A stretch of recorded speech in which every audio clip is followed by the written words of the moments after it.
Hello guys, in this video I'm going to show you how to contour your face on the Photoshop application. But first I just want to mention, don't forget to subscribe to my channel because at 100,000 subscribers I am going to show you my whole YouTube revenue statistics and growth strategy, how to make money online. Now let's jump into it. First of all, open the application on your phone.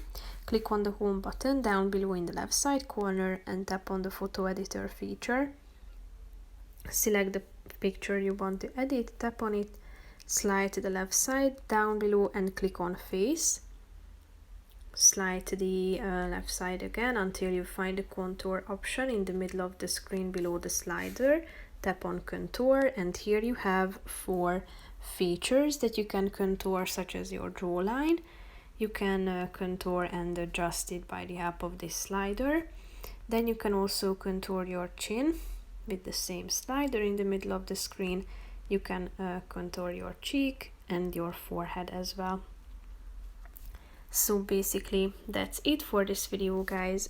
See you in the next one. Bye bye.